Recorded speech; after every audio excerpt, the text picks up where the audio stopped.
예, 시작하겠습니다. 두 번째 시간 시작하겠습니다. 이제 생명체의 중요한 물질들, 분자들에 대해서 공부하고 있는데, 이제 쉬운 것만 남았습니다. 무기 염류하고 비타민이 남았는데, 간단하니까 빠르게 넘어가겠습니다. 무기 염류는 일단 뭐 칼슘이나 나트륨 이런 금속들을 말하는 거죠. 그래서 생체의 구성 성분이기도 하고, 중요한 역할은 삼투몰이라고도 표현을 많이 하고요. pH 조절하는 역할을 하고요. 그다음에 뭐 염이나 이온의 형태로 존재한다는 당연한 거고, 근데 중요한 것은 생체 내에서는 절대 합성을 못합니다. 나트륨을 만들어내겠다. 나트륨을 만들려면 다른 원소에서 만들어야 되는데, 그건 그 핵융합 반응이라서 원자로에서는 할 수 있는 거죠. 그래서 생체에서는 절대 금속을 합성을 못하고요. 음식을 통해서 소량을 계속 섭취를 해야 되죠. 다음 뭐 칼슘, 나트륨 나와 있는데 이 부분은 인체 생리학을 공부하시면 되게 기본적인 사항이라서 그때 공부하시면 되고요. 이 부분은 이제 민법 공부하시면 민총하고 비슷하거든요. 뒤쪽 뭐 채권이나 물권 공부하시면 되게 쉬운데 그냥 공부하려면 어려운 부분이고요. 가볍게 보시면 됩니다. 칼슘은 뼈의 성분이고 신호 전달에 중요하고요. 나트륨은 활동 전이 말씀드렸는데 그때 핵심적입니다. 그리고 철은 헤모글로빈도 자세히 배우실 텐데 그 헤모글로빈의 가운데 부분에 햄이라는 화학 그룹이 있고요. 헤모글로빈은 4개의 서브 유닛으로 구성된다고 말씀드렸죠. 근데 각각 그 햄을 갖고 있어서 4개의 햄이 있는데 햄 가운데 부분이 철입니다. 그래서 철이 산소하고 잘 결합하기 때문에 산소를 운반하는 거고, 황은 잘 배우셨죠? 아미노산 중에 시스테인이 SH 그룹을 필수적으로 갖고, 하나 더 기억해 놓으셔야 되는 게 메티오닌도 S 황을 갖습니다. 그래서 아미노산 중에 황을 갖는 건 딱 2개입니다. 시스테인, 메티오닌. 근데 메티오닌도 결국 외우실 수밖에 없는 게 사람의 경우에 그 아미노산을 쭉 붙여서 단백질을 만드는데 첫 번째 아미노산은 무조건 메티오닌입니다. 그래서 게시 아미노산이라고 하는데 얘는 시험에 잘 나오죠. 메티오닌. 그래서 다음에 또 자주 등장할 테니까 반갑게 보시면 되고요. 하여튼 2개 시스테인 메티오닌이 S황을 갖고 있습니다. 그 다음에 I는 아이오딘, 요오드인데 티록신의 구성 원소입니다. 이것도 용어를 잠깐 먼저 봐두시면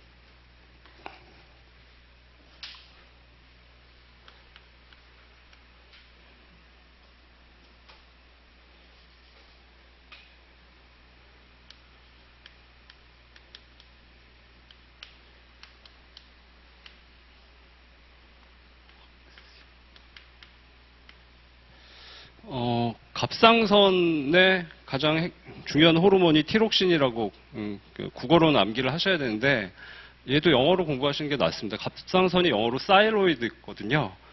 사이로이드의 핵심적인 호르몬이 사이얼락신입니다. 근데 이걸 한국말로 할 때 티록신이라고 하니까 갑상선의 호르몬은 티록신 그러면 외우기 힘든데 여기서 그대로 붙이는 이름이죠. 그래서 이렇게 기억하시면 차라리 쉽죠. 그리고 이 티록신, 사이얼락신의 핵심적인 물질이 요오드입니다. 요오드가 4개까지 붙고요. 이 부분도 뒤에 자세히 공부하시게 되고요. 그 다음에 이는 핵산의 산이 인산이라고 말씀드렸죠. 그래서 인이 꼭 있어야 되고 가볍게 일단 보시면 되고요. 네, 다음 비타민이고요. 비타민도 뭐 이렇게 직접 우리 시험에 나올 것 같지는 않습니다. 가볍게 보시면 되고 일단 비타민 유기물질이라는 거 기억하시고 당연히 섭취해야 되죠. 비타민의 원래 요건 중에 하나가 인체가 합성하지 못하는 물질이 요건입니다. 당연히 그래서 음식에서 섭취해야 되고 음식에서 계속 섭취를 못하게 되면 당연히 결핍증이 발생하죠. 그다음에 지용성 비타민은 바이타민 A, D, E, K, 그다음에 수용성 BC로 분류가 되는데 지용성 비타민이 사실 훨씬 더 중요합니다. 그래서 A, D, E, K는 암기하셔야 되는데 그냥 A댁이라고 보통 암기를 하시죠. 그냥 혼낼 때 쓰는 A댁이라고 이제 두 문자라고 생각하시고 암기하시면 쉽고 수용성은 비타민 C는 뭐 잘 아실 테니까 비타민 B 하나 더 있다 기억하시면 되고요. 그다음에 비타민 B는 굉장히 그 서브 그룹이 많습니다. B1부터 뭐 12까지인가 많은데 주로 조효소로 작용한다. 가볍게 봐두시고 조효소는 효소란 게 작용할 때 효소는 나중에 좀 공부를 하실 텐데 그 효소는 기질하고 만나서 기질을 반으로 그러니까 중간을 쪼개거나 효소는 주로 화학 합성이나 분해를 하는 촉매 물질이죠. 근데 기질을 쪼개거나 아니면 기질 두 개를 만났을 때 결합시키거나 이런 역할을 하는데 조효소란 다른 물질을 필요로 하는 효소들이 있습니다. 이때 조효소로 많이 쓰인다. 그냥 가볍게 알아두시면 됩니다. 일단 바이타민 D는 지용성인데 체내에서 일부 합성이 됩니다. 햇빛을 많이 쐬면 합성이 되던가. 그래서 어떤 학자들은 바이타민 D는 생체에서 합성되기 때문에 비타민이 아니다라고 분류를 하기도 하는데요. 뭐 우리 시험에서는 중요하지 않고 합성되기도 한다까지 아시면 되고요.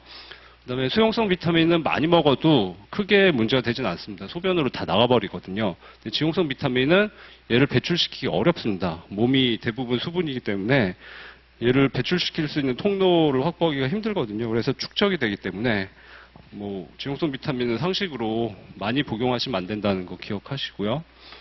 중요한 지용성 비타민 네 가지를 먼저 보시는데 A댁이라고 했죠. ADEK이고 그다음에 이름도 기억을 해놓으시는 게 좋을 것 같습니다. 그다음에 저는 이 ADEK를 그냥 모양을 보고 기억을 했는데요. A의 경우는 이제 시각물질하고 관련이 있고요. 레티놀 이름이 레티놀인데 레티놀이 눈에 좋다는 거 뭐 TV 광고에도 가끔 보실 수 있을 거예요. 그리고 옵신이라는 단백질이 있습니다. 얘는 옵틱하고 어원이 같고요. 옵틱은 광학이나 아니면 눈에라는 뜻이죠. 그래서 눈 안에 망막세포 중에 빛의 색이나 색깔을 감지하는 세포들이 있습니다. 그 세포들에서 핵심적인 역할을 하는 단백질이 옵신이죠. 이름 보시면 아실 수 있겠죠. 근데 이 옵신하고 거의 같은 형제 단백질인데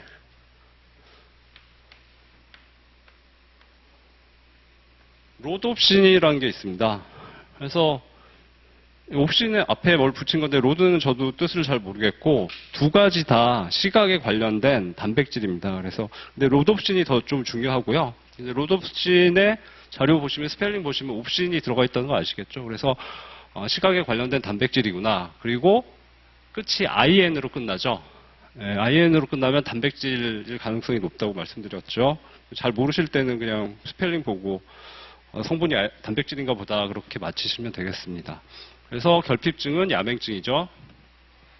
그 다음에 이게 시각에 관련된다는 건 이제 바이타민 A인데 저는 이렇게 위에서 보면 A자가 되잖아요. 그래서 그냥 시각에 관련된다고 암기를 했습니다. 두 번째, 바이타민 D고 얘는 이름이 칼시트리올이고요. D자가 이렇게 등이 굽은 것처럼 돼 있죠. 그래서 등이 굽은 거 상상해서 구루병, 이 뼈가 변형돼서 뼈가 휘거든요. 그래서 구루병하고 관련이 있다라고 암기를 했고, 그다음에 이름은 칼시트리올입니다. 뼈에서 제일 중요한 성분이 칼슘이라는 건 잘 아실 거고, 이 칼시는 칼슘과 관련이 있다는 것이고, 트라이올은 OL로 끝나죠. OL은 알코올이라고 말씀드렸죠. OH가 3개가 붙어 있습니다. 이 바이타민 D에. 그래서 그렇게 기억하시면 그렇게 암기하기 어려우실 것 같지 않고요. 칼슘을 잘 조절하죠. 그럼 세 번째 토코페롤, 바이타민 E고 얘는 항산화제라는 거 뭐 많이 아실 거고 신경계태화는 신경 안 쓰셔도 될 것 같고요. 그다음에 바이타민 K는 좀 끔찍하지만 이게 피가 팍 터져 나오는 모습.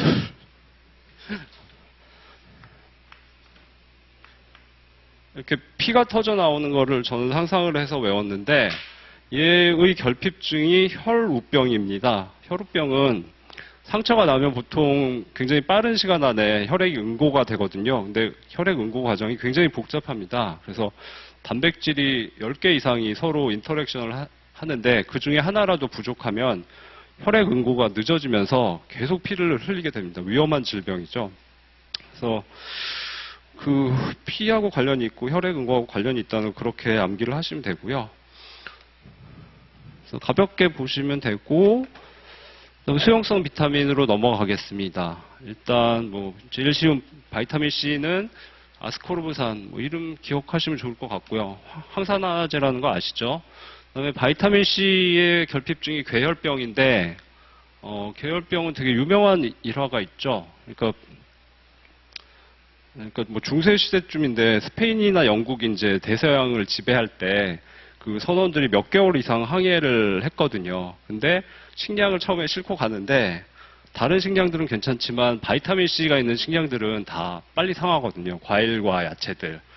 근데 섬에 상륙을 못하면 그런 바이타민 C가 있는 그 식량들을 구하지 못하기 때문에 계속 부족한 상태로 돌아다니는데 결국 막 그 계속 출혈이 일어나고 치아가 변형되고 잇몸이 이렇게 썩어서 치아가 빠지고 그때는 이제 비타민 C 이런 걸 모르니까 굉장히 무서운 병이었죠. 그래서 괴혈병이라고 이름을 붙인 거고요.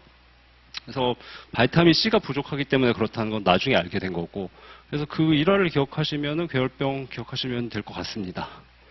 그리고 B그룹은 꽤 많고요. 근데 B그룹 다 아실 필요는 없는 것 같긴 한데, B9은 엽산이고요. 여성분들이 임신을 하면 많은 영양소를 태아한테 주기 때문에 부족해서 여러 가지 병이 생길 수 있죠. 그래서 엽산이 부족해서 빈혈이 일어나기 때문에 이제 엽산제를 구입해서 드시잖아요. 그거 한번 생각하시면 될 것 같고, B2하고 B3 정도 보시면 될 것 같은데, B2의 기능에 보시면 FAD라고 있습니다. FAD는 세포호흡에서 핵심적인 물질이라서 암기하시게 될 텐데, 이 FAD의 F가 플라빈의 약어거든요. 뒤쪽은 저도 외웠는데 까먹었고, 근데 B2가 리보플라빈입니다. 그래서 플라빈 같은 성분이기 때문에 FAD의 성분이겠구나 정도 기억하시면 되고요. 그 다음에 B3의 경우는 니아신인데 얘는 NAD 플러스, NADP 플러스의 성분입니다. 근데 NAD 플러스는 세포호흡에서 FAD와 같이 핵심적인 역할을 하고요.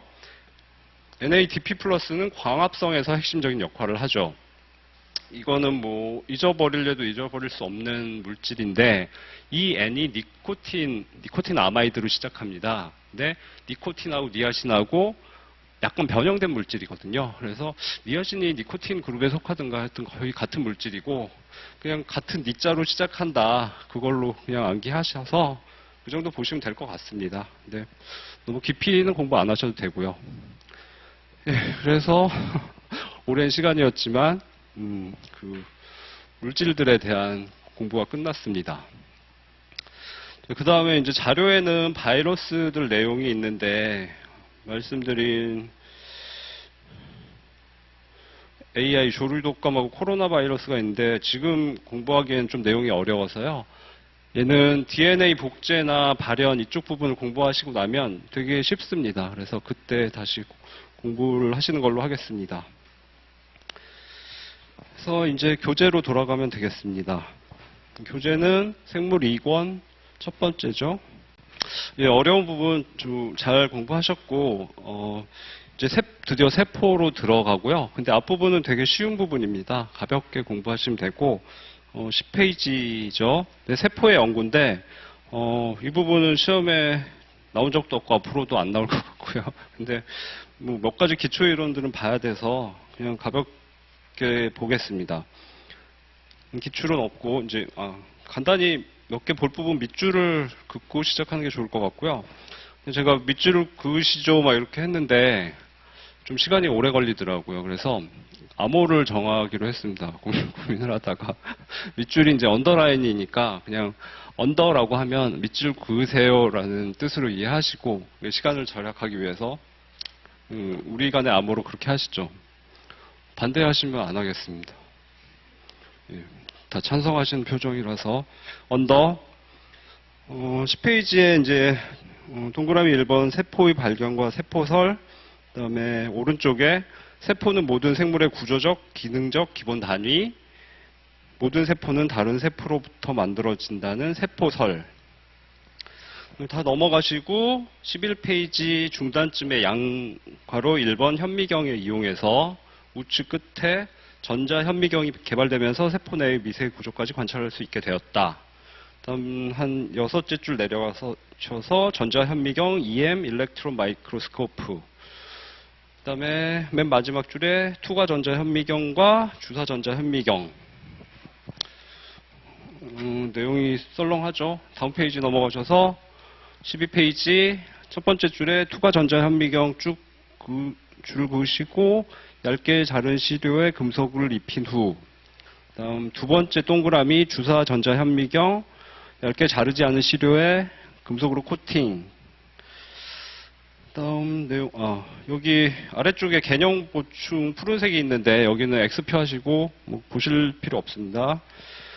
다음에 13페이지에 아래쪽 3분의 2 지점에 양가로 세포 분해법, 세포를 그다음에 균질기나 분쇄기로 파쇄, 다음 원심 분리기에 넣고 속도화 시간을 해서 둘째 줄 끝까지 침전시키는 방법이다까지. 그다음에 아래 그림에 대해서는 표시를 해 놓으시고 이건 한두 번 보시면 되고요. 다음 페이지 14페이지 양가로 4번 자기방사법, 4줄 내려가서 우측에 방사선 동위 원소인 H3부터 저 끝까지 맨 밑에 뭐 세포 내에서 단백질이 합성되어 이동해가는 경로를 알 수 있다까지 쭉 줄 그으시고, 다음 옆에 그림의 자기방사법, 그다음에 아랫줄에 H3로 표시된부터 끝까지, 그 다음에 중간쯤에 양가로 5번 세포 배양법, 그래서 생물체에서부터 다음 줄 앞부분 배양하는 방법을 말한다까지. 그리고 아래쪽에 하단에 그림이 2개 있는데 좌측에 헬라세포, 그 다음에 아래줄에 자궁 경부암 중에 암에다만 동그라미를 치시죠. 그 다음에 그 같은 14페이지 우측 부분에서 맨 위에 방사성 동위 원소의 이용, 그다음에 세 번째 줄에 광합성이나 세포호흡, 아랫줄에 C14이나 O18을 이용, 유전자 활동 과정을 연구할 때는 P32나 S35, 그다음에 마지막에 실제로 C14, CO2를부터 끝까지. 다음 아래쪽에 방사성 방출 물질을 확인하는 방법, X선 필름까지. 그다음에 맨 아래쪽에 용어 해설, 방사성 동위 원소는 표시 전체적으로 해놓으시고,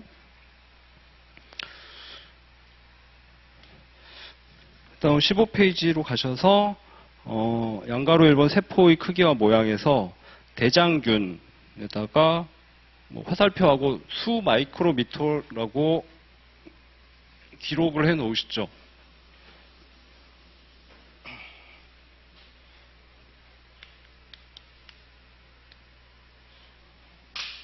수 마이크로미터. 그 다음에 사람의 적혈구 줄 그으시고 10 마이크로미터. 아래쪽에 난자 적혈구보다 훨씬 크며 사람의 신경세포는 그 길이가 1m에 달한다. 그 다음에 아래쪽 그림에는 표시 쭉 전체적으로 가볍게 해 놓으시고, 쭉 내려가서 양가로 2번에서 세 번째 줄 중단에 세포가 작을수록부터 다음 줄 끝까지. 그 다음에 우측에 가셔서 그림 4개가 있죠. 그림 4개에다가 그냥 박테리오파지, 대장균, 적혈구, 난자에 동그라미 정도 해 놓으시고, 그 다음에 아래쪽에 세포가 분열하는 이유, 그 다음에 맨 밑에 3줄 세포 분열을 통해서부터 끝까지.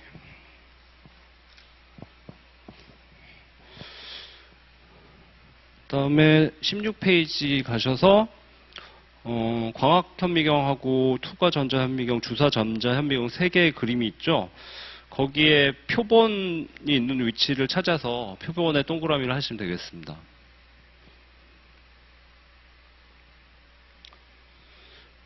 다음 아래쪽으로 내려가셔서 1번의 아랫줄 전자현미경은 가시광선보다 파장이 더 짧은부터 둘째 줄 끝까지. 그다음에 쭉 내려와서 4번에 본문 광학 현미경과 투과전자 현미경으로 관찰한 백혈구의 상은 평면적인 상. 그다음 주사 전자 현미경으로 관찰한 백혈구의 상은 입체적인 상까지.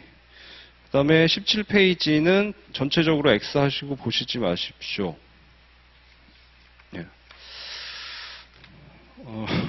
고생하셨고, 예, 설명 시작하겠습니다.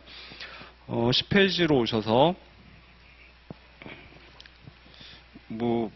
가벼운 얘기죠. 세포는 이제 모든 생물의 기본적인 단위고 구조적 단위이고 그다음에 기능적 단위입니다. 세포들이 우리 몸에 있는 온몸의 세포들이 각자 역할을 굉장히 충실하게 잘 수행하고 있기 때문에 사람이 행복하게 잘 살 수 있는 거고요.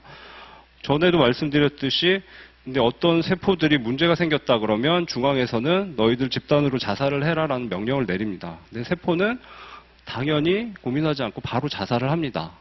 전체를 위해서 언제든지 희생하는 희생정신이 강하고요. 그래서 유기체라고 말을 하죠. 서로 굉장히 커뮤니케이션을 잘 하고 서로 돕는다는 뜻입니다. 그리고 세포들이 하여튼 기능적으로 중요하고 구조적으로 중요하다. 그것까지 아시면 되고요.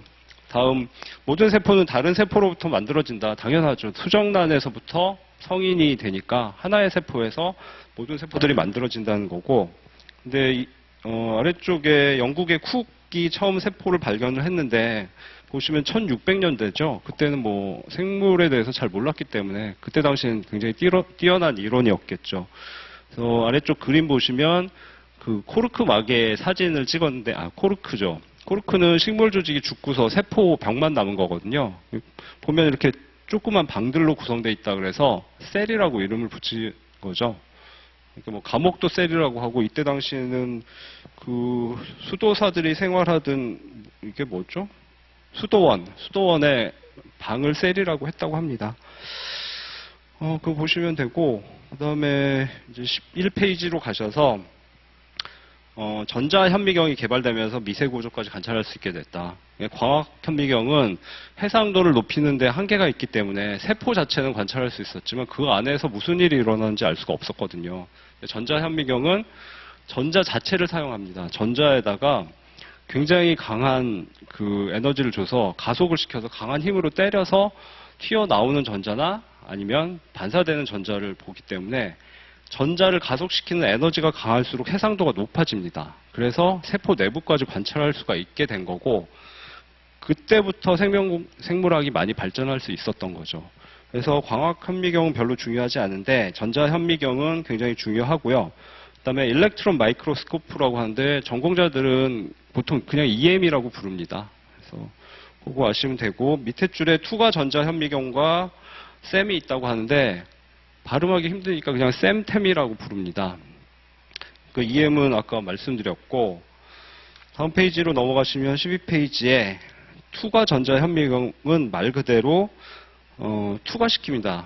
에너지가 큰 전자를 시료를 굉장히 얇게 썰어서 뭐 0.1 마이크로미터 이 정도로 썰어가지고 강력한 에너지의 전자로 때려서 뚫고 나오는 전자를 이렇게 상을 맺으면 그 상이 맺히고요.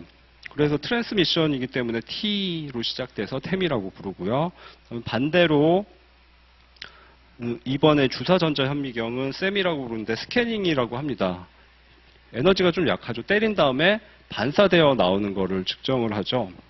그래서 설명 보시면 얇게 자르지 않은 시료의 표면을 금속으로 코팅하고 반사되어 나오는 거를 봅니다.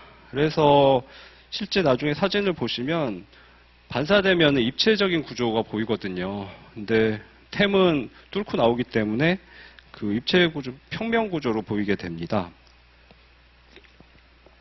그리고 EM이 생물학에서는 뭐 우리 시험에 나오진 않겠지만 중요한 게 굉장히 고가의 장비들을 많이 사용을 합니다. 좋은 연구를 위해서.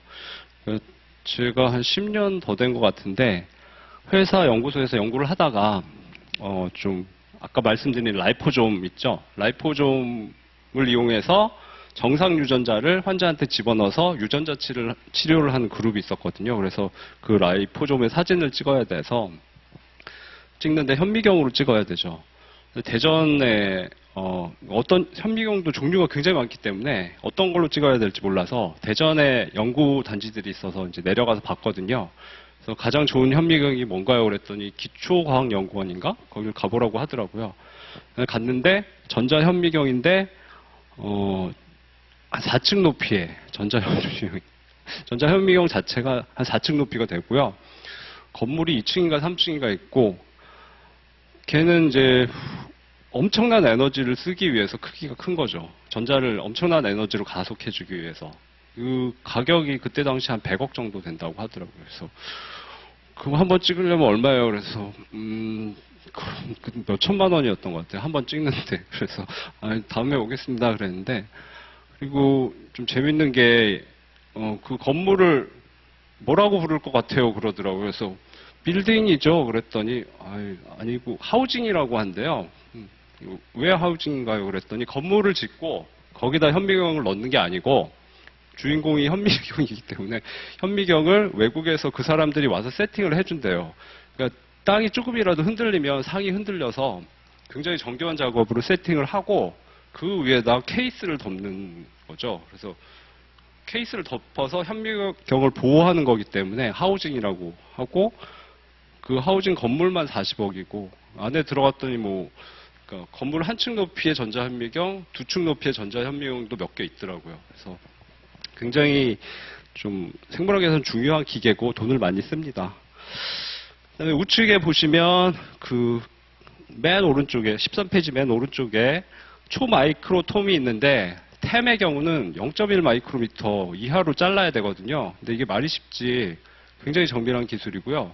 시료를 굉장히 저온으로 얼린 상태에서 고도의 기술자가 비싼 기계를 써가지고 자른다고 합니다. 그래서 얘 자르는데 얼마예요? 그랬더니 걔도 거의 1,000만 원 단위로 굉장히 비싼 가격을 부르더라고요. 그래서 그런 장비들이 있습니다. 그다음 아래쪽에 세포 분해법 보시면 세포 분해법이란 말 자체를 기억하셔도 되는데 전공자들은 원심 분리기를 쓴다고 얘기합니다. 이렇게 원심 간 그림이 있죠. 그래서 세포를 균질기나 분쇄기로 파쇄한다고 하는데 여기 그림의 왼쪽 부분이 균질기입니다. 균질기는 시료를 여기 유리관 안에 넣고 그 안에 실리콘 같은 물질로 된 절구 같은 걸로 빻는데 직경이 거의 같거든요. 그 유리관하고 이 실리콘하고 그래서 약간 간극이 있는데 세포보다 작은 간극이죠. 거기에 세포들이 짓이겨져서 세포막이 부서집니다. 아니면 분쇄기는 그 초음파를 쓰기도 하고요.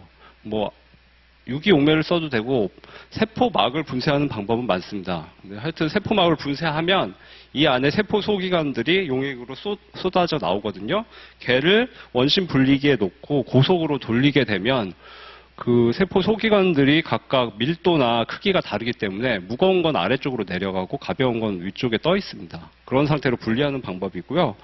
실제 실험실에서는 울트라 원심 분리기라고 10,000 RPM 이상, 그러니까 RPM이면 라운드 퍼 미닛이니까 분당 10,000회 이상 회전하는 장비들을 여러 개 갖추고 있는 회사도 있고요. 가격이 국산 제품이 없어서 기본적으로 1억이 넘는 그런 고가의 장비를 쓰기도 합니다. 생물학에서 중요한 기기고요. 다음 14페이지 가시면 자기 방사법이 있는데 이 부분은 좀 설명을 드려야 될 것 같습니다. 일단 좀 화학 얘기인데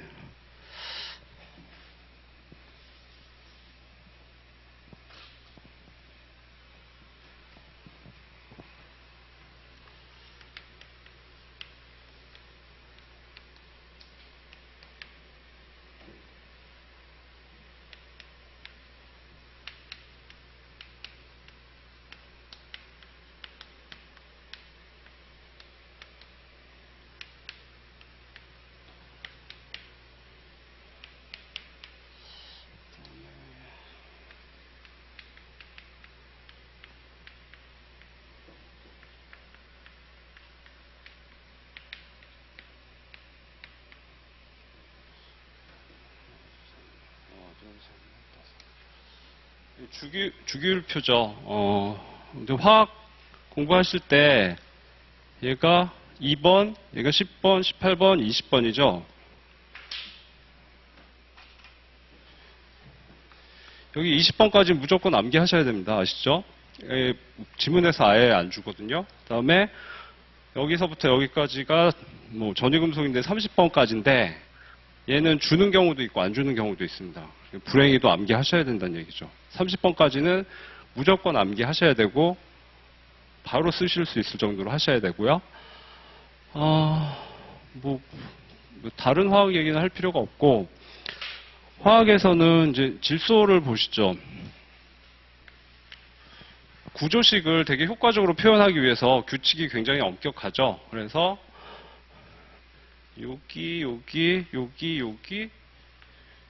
여기에 뭘 쓰냐에 따라서 뜻이 달라지죠. 여기는 원자 번호를 쓰죠. 그다음에 여기는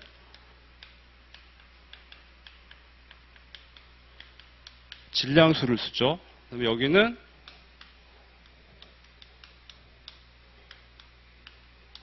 원자의 개수죠. 분자 안에 이 질소라는 원자가 몇 개 있는가. 그다음에 여기는 산화수를 쓰죠. 그다음 이 앞쪽에 얘는 분자수를 쓰게 되죠. 규칙 뭐 이건 당연히 암기하셔야 되고 원자수 뭐 2다 그러면 이 분자 안에 질소 원자가 2개다라는 뜻이니까 하실 거고 여기 플러스 1이다 그러면 사다가 돼서 전자를 하나 줬다는 얘기죠. 그래서 지금 요거는 중요하지가 않고 그다음에 뭐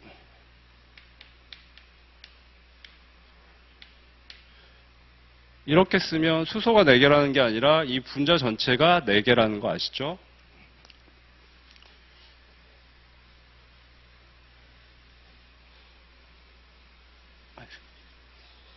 자, 그래서 지금 관심이 있는 건 이제 이 부분인데, 질소는 이렇게 세보시면 7번이죠. 그래서 7입니다. 그러면 질량수는 보통 2배죠. 14. 근데, 일단 이 원자 번호는 그 원자가 있으면 중성자, 양성자, 전자가 있죠. 어느 거의 개수를 쓸까요? 화학 공부 안 하시는 이거는 중요한 건데 양성자의 개수가 기본입니다. 양성자의 개수가 바뀌면 원자가 바뀌는 겁니다. 잘 아시죠? 참 전문가신데. 예. 질소의 경우는 가운데에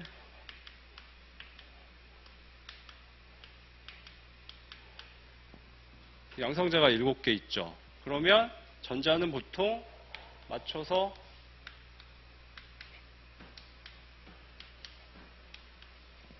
7개가 있죠. 그 다음에 중성자는 보통 양성자의 숫자하고 같죠. 근데 저 아래쪽에 무거운 원소들로 가시면 중성자의 개수가 양성자의 개수보다 한두 개, 몇 개 많은 경우가 있죠. 그게 동위 원소라는 거 잘 아시죠?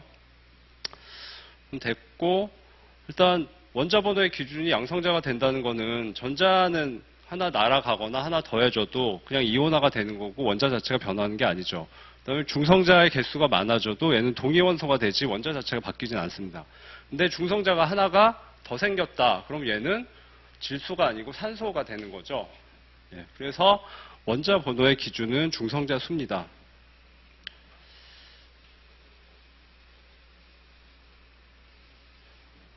자, 그 다음에 보시면 보통 CONPS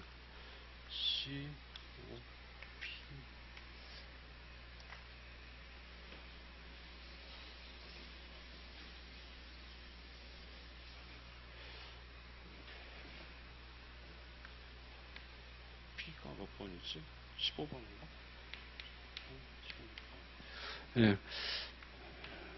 이제 유기물의 많은 원소인데 탄소하고 산소, 그다음에 인황은 각각 원자 번호가 6, 8, 15, 16번이죠. 그래서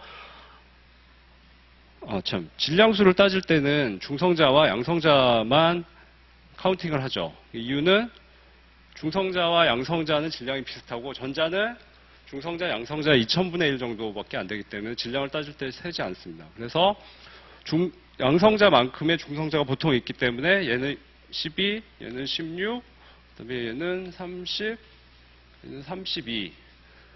근데 얘는 약간 뭐 한두 개 더 있을 수는 있죠. 그래서 보통 많이 존재하는 물질들은 번호가 이렇게 됩니다. 근데 18, P32, P35. 이게 생물학에서 많이 사용하는 그 방사선 동위 원소들이죠. 그러니까 얘 경우는 중성자가 많아진 게 아니라 양성자가 두 개 더 있는 거죠. 얘도 양성자가 두 개 더 있고 두 개 더, 세 개 더 있죠. 얘네들은 양성자가 너무 많기 때문에 원자핵이 불안정하고 계속적으로 분해가 되면서 에너지를 방출하죠. 그게 방사선이죠. 그래서 이 네 가지가 그 생물학에서 많이 쓰는 방사성 동위 원소고요. 동위 원소 중에는 방사능이 없는 경우도 있고요. 근데 많이 불안할 때는 지속적으로 방사능을 배출을 하고 반감기가 있죠. 그래서 화학적인 부분은 여기까지 아시면 되고,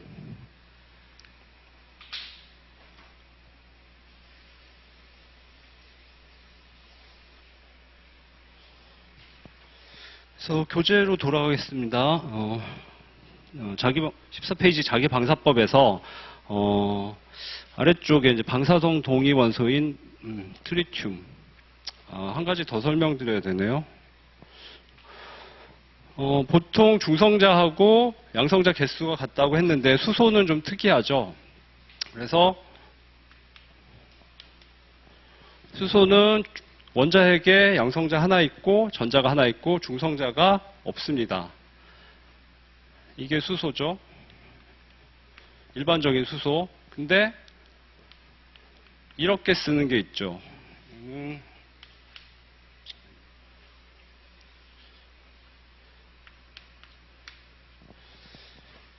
그러니까 수소는 많이 알려진 게 세 가지가 있습니다. 근데 얘는 질량수가 1이니까 양성자 하나밖에 없다는 뜻이고, 얘는 수소의 양성자는 무조건 하나여야 되는데 질량수가 2니까 중성자가 하나 있다는 뜻이죠.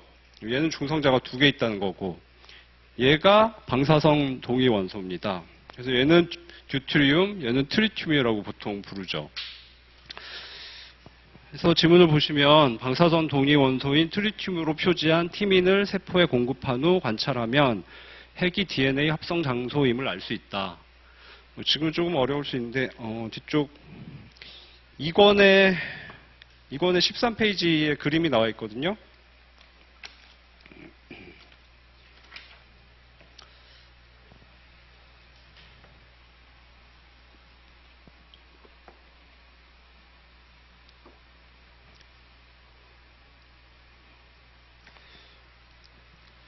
이번에 13페이지 아래쪽을 보시면 네 가지 물질이 있죠. 아데닌, 구아닌, 사이토신, 티민인데 이게 DNA가 네 가지로 구성되어 있고 ATGC라고 보통 부르죠. 맨 마지막 게 티민, 사이민이라고도 하고 그래서 T자로 표시를 하는데 이 티민을 보시면 육각고리로 구성되어 있고, 그다음에 주의하실 점은 1권 말고 2권이요. 2권의 13페이지.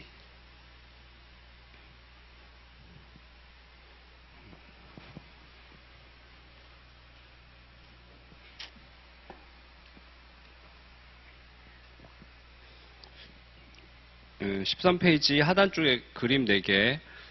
ATGC는 뭐 나중에 다시 공부하실 텐데 그 중에 T라고 표시하는 티민, 사이민이 네 번째 우측 아래에 있습니다. 육각고리로 구성되어 있고 주의하실 점은 육각고리는 보통 탄소가 6개인데 얘는 그렇지 않고 2개가 질소로 되어 있죠. DNA는 염기라고 부르죠. 베이스라고 부르는데 이 질소 때문에 그런 특성을 갖습니다. 그리고 보시면 수소가 꽤 많이 있죠. 한 6개 정도 있습니다. 이 수소가 여기 보이는 일반적인 H1 수소가 아니라 트리튬을 사용하는 거죠. 그러니까 수소의 원자핵에 중성자가 2개 더 있는, 그래서 방사능을 방출하는 트리튬을 사용을 합니다. 그리고 트리튬은 생물학 시험에서 꽤 많이 사용하는데 방사선이 모두 다 에너지가 큰 게 아니고 저도 트리튬을 써봤는데 이제 실험실에서 트리튬 용액이 손에 튀었어요. 원래 장갑을 껴야 되는데 귀찮아서 안 꼈는데 튀고 나면 어떻게 해야 할까요? 그래서 정부기관에 연락을 해서 뭐 이렇게 보호를 받는다 그런 거 아니고 그냥 수돗물에 씻고 휴지로 닦으면 됩니다. 이 트리튬은 에너지가 피부 각질층을 뚫지 못할 정도로 작거든요. 그래서 동위원소도 에너지가 다 다릅니다. 그래서 그 트리튬을 사용을 해서 이제 원래 페이지로 돌아가시면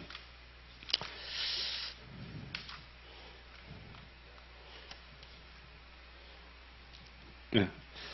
트리튬을 사용을 하면 얘는 방사선이 있기 때문에 다른 수소는 절대로 추적할 수가 없습니다. 방법이 없습니다. 작기 때문에. 근데 방사선이 있는 트리튬은 추적이 가능하고 우측 아래에 X선 필름이 나와 있죠. 필름을 대면 까맣게 감광이 됩니다. 그래서 그 위치를 추적할 수 있고요. 실제로는 이제 기계를 사용해서 디지털로 시간별로 변하는 방사선 동위 원소의 위치까지도 추적을 할 수가 있습니다. 그래서 그런 기계를 쓰게 되면 이 티민의 트리튬으로 레이블을 한 거죠. 태깅을 해서 붙여서 공급을 했을 때 얘가 세포가 티민이 들어왔으니까 이 티민을 이용해서 DNA를 합성을 할 텐데 걔가 DNA가 어디서 합성됐는지 추적을 하면 위치를 알 수 있겠죠. 그런 식으로 사용을 합니다. 그래서 우측에 보시면 사진에 동그란 핵 부분에 까만 점들이 많죠. 이 티민들이 감광이 돼서 표현이 된 겁니다. 그러니까 어디서 생화학적인 합성이 일어나는지를 추적할 때 방사선 동위 원소가 굉장히 유용하죠. 그래서 시험 지문에도 이렇게 출제가 되는데 무슨 얘기인지 모르시면 안 되니까 그러니까 외부에서 방사선으로 레이블된 물질을 집어넣습니다. 그리고 가격이 되게 비쌉니다. 합성 가격이. 비싼 걸 사서 조심스럽게 생물체, 세포에다가 넣어주면 이 세포가 방사선이 있는 물질인지 당연히 인식을 못하기 때문에 일반적인 원소처럼 사용을 합니다. 근데 사람은 그걸 추적을 할 수가 있는 거죠. 그다음에 다시 본문으로 돌아오셔서 C14으로 표시된 아미노산. 아미노산에는 그 알파카본도 있고 카르복실산에 C가 있죠. 그다음에 레지듀, 잔기에도 그 탄소들이 꽤 많이 있고 어디든 레이블을 하면 됩니다. 하나라도 C14으로 된 아미노산을 새로 세포에 공급해주면 얘가 뭐 단백질을 만들 때 그 아미노산을 사용하겠죠. 표시되어 있는지 모르는 상태로. 그러면 그 위치를 찾을 수 있고, 예, 그래서 경로 자체를 계속 추적할 수 있습니다. 그다음 우측에 보시면 이제 C14이나 O18은 얘는 광합성이나 세포에서 중요한 탄소라서 원소라서 연구를 할 수 있고요. 그다음에 유전자 활동 과정에는 P32나 S35 같은 걸 이용합니다. 네, 예, 됐습니다. 그다음 본문 아래쪽에 세포 배양법으로 넘어가서 세포 배양법은 그냥 말 그대로 세포 배양법입니다. 세포나 조직을 떼서 배양을 쭉 할 수 있다. 그래서 보시면 되고, 그다음에 맨 아래쪽 왼쪽에 헬라셀을 표시하라고 말씀드렸는데 일반적으로 단순한 대장균을 배양하는 건 굉장히 쉽습니다. 그냥 뭐 학부생들도 쉽게 하고요. 근데 고등한 세포일수록 배양하기가 굉장히 어렵습니다. 그래서 동물세포 배양하는 기술은 굉장히 어렵습니다. 배양해도 맘대로 자라고 맘대로 죽고. 그리고 보통의 정상적인 동물세포는 몇십 회 분열을 하고 나면 자살을 해버립니다. 수명이 다해서. 근데 죽지 않는 동물세포로 계속적으로 연구를 해야 되는데 이 헬라라는 분은 여자분인데 1950년도에 돌아가셨다고 돼 있죠. 암에 걸려서 돌아가셨는데 이분의 암세포를 떼서 지금까지 연구를 하고 있습니다. 아직까지 그 세포들이 살아있고요. 생물학에서는 굉장히 중요한 세포고 생물학 발전에 크게 기여를 하신 분이죠. 암세포는 그 자살 메커니즘이 고장난 세포라서 죽지 않고 계속 살아납니다. 그러니까 아까 말씀드렸듯이 세포가 문제가 생기면 중앙에서 자살하세요라는 지령이 내려온다고 했죠. 근데 그걸 거부하는 세포가 암세포입니다. 암세포는 그게 고장났기 때문에 뭐 개체가 그 인체 전체가 문제가 생기든 말든 자신들의 생존만을 위해서 결정을 하게 됩니다. 그래서 계속 살아남고요. 그래서 연구 측면에서는 필요하죠. 예, 다음 15페이지 가시면 일단 쉬운 부분 우측의 그림들은 뭐 그냥 구조를 잠깐 봐두시고요. 박테리오페이지는 한번 보셨죠? 그다음에 적혈구는 이렇게 납작한 원반형으로 생겼다는 거 기억하시고 난자는 구형으로 크다는 거 기억하시면 되고, 그다음에 본문의 그림은 일단 뭐 여기 몇 마이크로미터 그러니까 크기 자체를 외우실 필요는 없고요. 상대적으로 보시고 대충 크기가 이 정도 되겠구나, 얘가 얘보다 크겠구나 정도 감을 잡으실 정도로 보면 됩니다. 좌측부터 보시면 원자는 작고 아미노산이 붙어서 단백질이 되니까 더 크겠죠.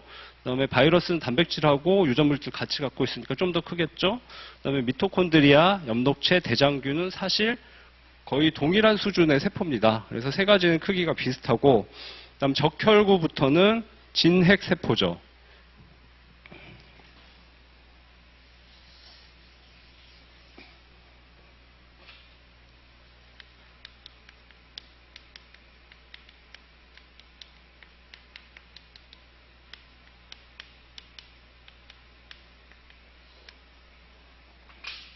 원핵세포하고 진핵세포는 이제 계속적으로 나올 수밖에 없으니까 지금 간단히라도 말씀드리면, 원핵세포는 그냥 원시적인 세포입니다. 단순하고, 그다음에 진핵세포는 굉장히 진화된 세포라고 기억하시면 됩니다. 크기도 크고 굉장히 복잡하고 예민하고. 그래서 세포를 나누면 이렇게 딱 두 개로 일단 나눌 수 있다라고 생각하시면 되고요. 진핵세포에 포함되는 거는 뭐 다 아시겠지만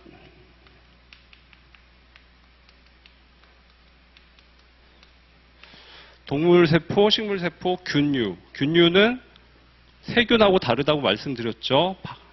박테리아가 아니고 곰팡이나 버섯만 의미하는 겁니다. 그다음에 원핵세포는 많은데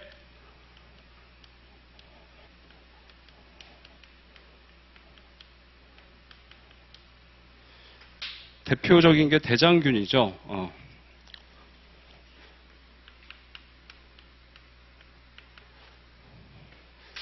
대장균의 학명이 에스체리키아 콜라인데 전공자들은 그냥 이콜라이라고 부릅니다. 이콜라이라고 지문에 나오기도 하고요. 대장균, 거의 원핵세포는 대장균이 나오니까 보시면 되고, 그리고 대장균이 나오는 이유는 사람이 가장 잘 알고 있는, 많이 연구한 세포가 대장균입니다. 그래서 시험에 잘 나오고요. 그래서 다시 본문 그림 돌아가시면 적혈구부터는 당연히 동물세포니까 진핵세포겠죠. 적혈구, 상피세포 이런 것들이 더 크고, 그다음에 사람의 난자는 굉장히 그 진핵세포 중에서도 굉장히 크죠. 왜냐하면 정자랑 수정이 됐을 때 개체로 성장하기 위한 초기의 영양분을 모두 담고 있기 때문에 크기가 클 수밖에 없습니다. 세포 자체가 복잡해서 그런 건 아니고요. 개구리알 달걀들도 영양분을 많이 담아야 되기 때문에 큰 거죠. 그다음에 사람의 신경세포는 길이가 1m까지 되는 게 있다는 거 봐두시면 되겠습니다.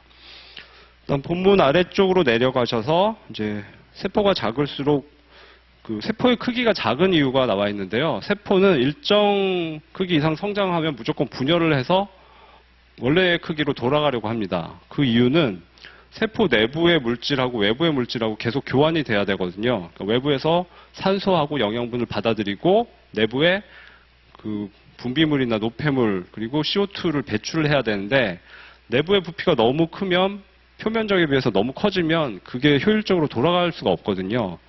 그래서 적정한 크기를 유지해야지 효율적으로 살아갈 수 있습니다. 그래서 적당한 사이즈가 되면 분열을 해버립니다. 그래서 크기가 작은 이유는 물질 대사의 효율성 때문이다라고 기억하시면 됩니다. 그러면 계속 예, 거기까지 아시면 되겠습니다. 다음 16페이지. 예, 광합현미경하고 얘는 두 번째는 템이죠. 세 번째는 셈이고, 말씀드렸듯이 표본의 위치를 보면 됩니다. 광학현미경은 저 아래쪽 광원에서부터 이렇게 빛이 와서 표본을 투과해서 눈에 도착하게 되죠. 이게 투과 방식입니다. 그다음에 투과현미경 보시면 위쪽에 전자총에서 전자를 쏴서 중간에 표본이 있죠. 표본을 뚫고 나가서 밑에 상을 맺히게 하고 관찰하는 방식이니까 투과입니다.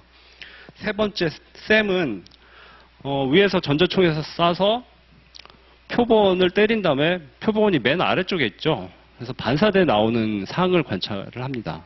그래서 이건 반사 방식이죠. 그래서 아래쪽에 세 개의 사진을 보시면 입체감이 가장 뛰어난 건 세 번째죠. 투과하지 않고 반사하기 때문에 그렇습니다. 그래서 아래쪽 1번 지문을 보시면 전자현미경은 파장이 훨씬 더 짧은 전자선. 전자니까 에너지가 엄청나죠. 그래서 파장이 짧을수록 에너지가 크죠. 그거 아시면 되고, 그다음에 4번 지문을 보시면 평면적인 상, 입체적인 상 나와 있습니다. 뭐 이렇게 출제될 것 같지는 않은데 기본적으로 알고 계셔야 되는 부분이고요. 예, 좀 쉬운 부분이었지만 잠깐 쉬고서 다시 시작하도록 하겠습니다.